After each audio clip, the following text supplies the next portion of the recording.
Have you ever started researching a cruise and felt completely overwhelmed?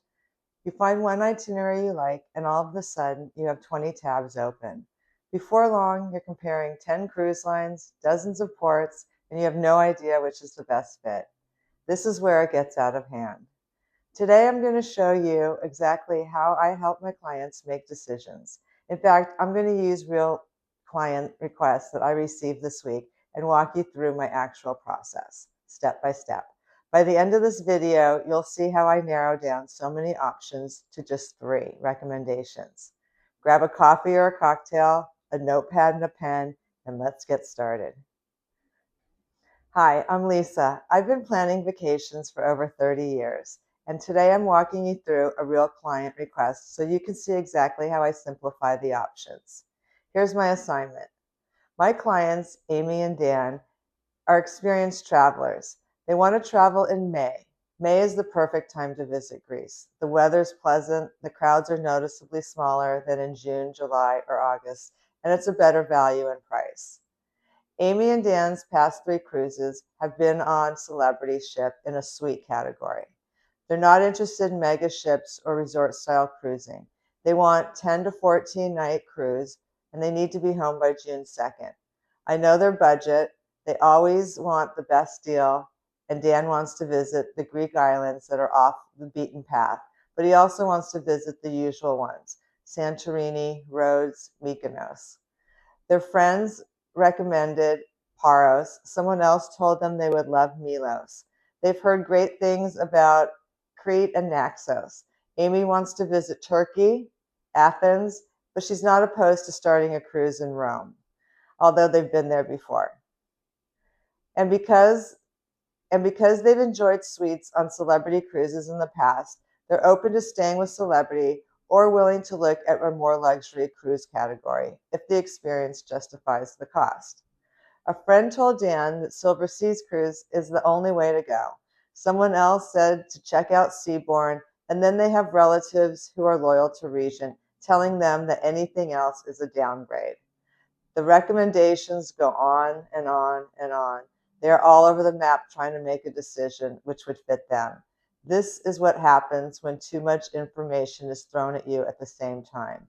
This is when most people realize they need help sorting through the chaos, or they simply give up. Now, here's what I'm hearing. The information they gave me immediately eliminates a huge number of cruise options that they may not even realize. Let me show you how I figure it out. This is where I start. Step 1, Cruise Mapper. One of the tools I use is Cruise Mapper. It's free, and this video is not sponsored by them. Cruise Mapper shows you ships' current location and future itineraries. I use Cruise Mapper to quickly compare cruises, itineraries, the ships themselves, and the ports so I can cut through the noise and narrow dozens of options down to just a few that actually fit what I'm looking for. I can see each ship's itinerary, specifications, deck plans, and a lot more information all in one place. I can also see which ships will be in each port each day of the year, how long they'll be docked. Using this tool cuts down on hours and hours of research. I use Cruise Mapper for non-cruising clients also, who may be staying in Athens or any other cruise port, just to let them know how many ships will be in town that day, to expect larger crowds so they can visit museums or popular sites earlier before the cruise passengers disembark, or on another day if less ships are in town that day. This example shows that on May 4th, there are 7 ships in Athens, but on May 5th, there are only 2. So that would be a better day to arrange a visit to the Acropolis for my non-cruising clients. Within seconds, I can see ships from Celebrity, Crystal, MSC, Windstar, Holland America, Explora, Viking, and a few others. Now, some travelers would stop right here and feel overwhelmed by the amount of options. But I'm not trying to research every possible cruise. I'm trying to eliminate the wrong cruises as quickly as possible. Remember, I know these clients. They like Celebrity. I know their budget is strong, and I know from experience which cruise lines will fit in their price range and which will be too expensive. There are other criteria I need to consider besides price. Step 2. Itinerary first, ship second. Before I check price, I'm going to check itineraries. I think Silver Seas is a first good option, so I'm going to check those itineraries first. They visit several of the smaller Greek islands that Amy and Dan specifically mentioned. Explora is another not well-known cruise line that also offers an excellent itinerary with ports that appeal to many travelers looking to go beyond Santorini and Mykonos. Since they are familiar with Celebrity, I look at that itinerary also, but it's less focused on the smaller islands that Amy and Dan are most excited about visiting. Celebrity has larger ships that cannot dock at the small islands. This is why the itinerary is usually my first filter. It narrows down the options. The next thing I do is search the ports. Amy and Dan specifically mentioned Milos, Paros, Naxos, and maybe a few other islands that I know will fit in their interest. Milos offers dramatic coastlines, fishing villages, and beautiful scenery without the crowds of Santorini or Mykonos. Paros has charming whitewashed villages, excellent restaurants, and a relaxed atmosphere. In my opinion, the itinerary is often more important than the ship. Being on a beautiful cruise ship is amazing, but if the cruise doesn't take you to where you want to go, it's going to be the wrong vacation. I start asking myself some more questions and compare. How many ports are included? How many sea days? How much time is spent in each port? Are there overnights? Does the itinerary include Turkey like they said they wanted? What other Greek islands are included that Amy and Dan would enjoy? One itinerary may spend 10 hours in a specific port, while another only spends 6 hours. That matters to some people. One cruise may include an overnight stay in Istanbul, while another doesn't. To some people, the overnight matters a lot. After comparing multiple itineraries, I narrowed the list down to 3 strong contenders: a 14-night Silver Sea back-to-back cruise, a 14-night Explora Journeys back-to-back cruise, and an 11-night Celebrity itinerary that's round trip from Rome. A back-to-back cruise is when guests book 2 consecutive sailings on the same ship right after one another and treats them as one longer vacation. Instead of disembarking at the end of the first itinerary, they simply stay on board and continue into the next itinerary. Some passengers may disembark after the first 7 days, and new passengers will begin to get on the second 7 days. Let's take a closer look at my selections. Celebrity is 11 nights with 3 sea days, and it stops at the major islands of Santorini, Mykonos, and Crete, and also includes Ephesus, Turkey, and the island country of Malta. It starts and ends in Rome. It's a nice itinerary. Ephesus is one of the best ancient ruins in the Mediterranean. Silver Seas is a 14-night cruise with 1 sea day, stopping at all the major Greek islands, plus a few smaller ones, and 2 stops in Turkey, Ephesus and Bodrum.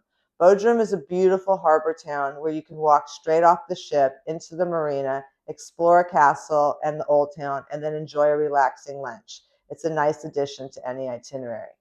The Explora Journeys itinerary is 14 nights, 2 sea days. It stops at all the Greek islands that Amy and Dan want, except Santorini.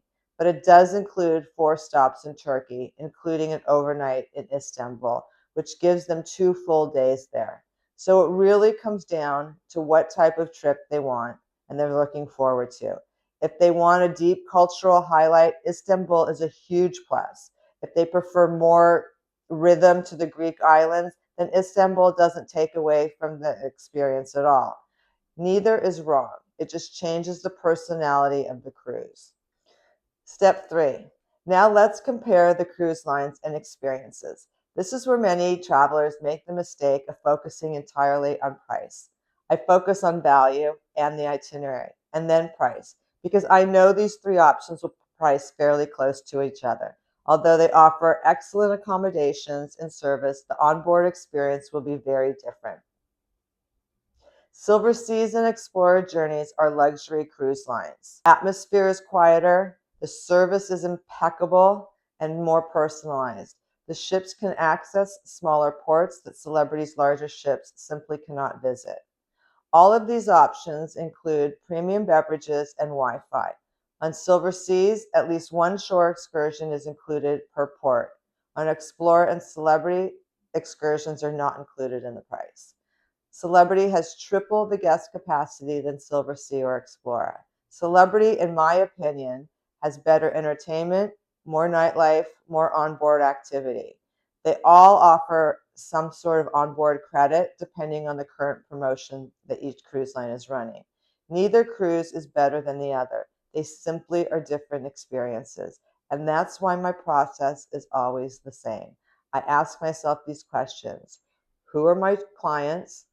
Do they enjoy medium ships or small ships? Do they want production shows and large casinos? Or are they looking for a quieter, more intimate experience? Do they want to be constantly entertained? For this particular couple, I know which cruise I would choose, but I always give options. I do the legwork. I let them know and I let them decide and offer my opinion if asked. I narrow down the options. They are all solid options, and that's where my experience comes into play.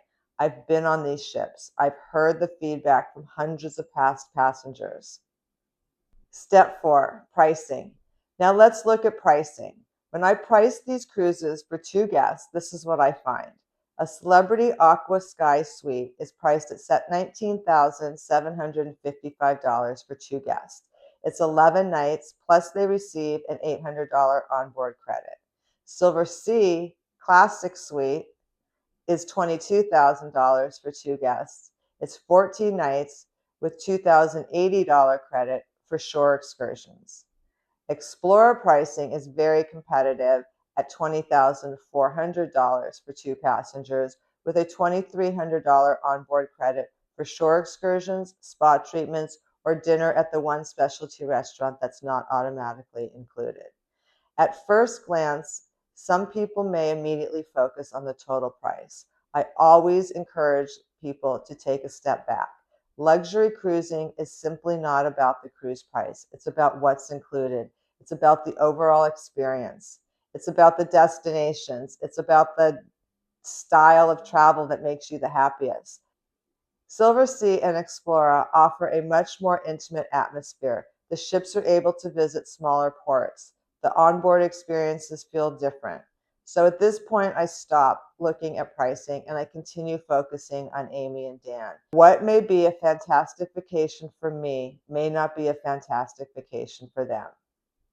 Step 5, the recommendations. My job isn't to choose for them. My job is to show them the differences clearly enough that they make the choice that's right for them. I do the legwork. I do the research so they don't have to. It's not about booking a cruise. It's about removing confusion and turning 20 options into 3 clear choices. So after going through this entire process, if Amy and Dan asked me which option I would choose for them, I would lean with confidence towards Explorer. I like the Istanbul destination. It adds a cultural highlight to the trip. It makes the vacation feel more like a deeper destination experience rather than just a series of island stops. Step 5, the final decision. What did Amy and Dan book? I've sailed on Explorer ships. I love the cruise line. The ships are stunning. I think Explorer is currently one of the cruise industry's best kept secrets. It's a phenomenal product with the 3rd ship coming into service in a few weeks and 2 more next year.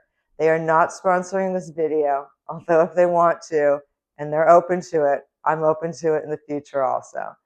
Dan was leaning heavily towards Silver Sea. He wanted to focus mostly on a relaxing Greek island vacation.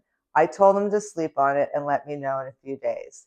The next morning they called with their decision. The combination of the itinerary, the slightly newer ship, the luxury experience, and the overall value tipped the scales in Explorer's favor.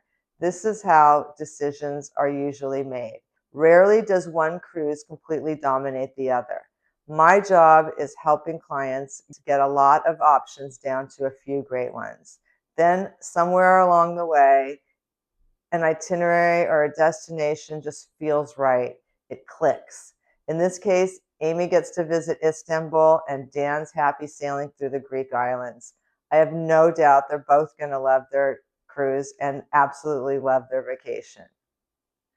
Now tell me what you would have chosen. Would you have picked Celebrity, Silversea, or Explorer? Leave a comment below because I'm genuinely interested which one you would have chosen and why. If you enjoy seeing how I work through real client travel decisions or need help planning your own vacation, comment below and hit subscribe. I have plenty of real life client planning as well as taking you on my own incredible vacations coming up very soon. Thanks for watching, and I'll see you in the next video. Bye for now.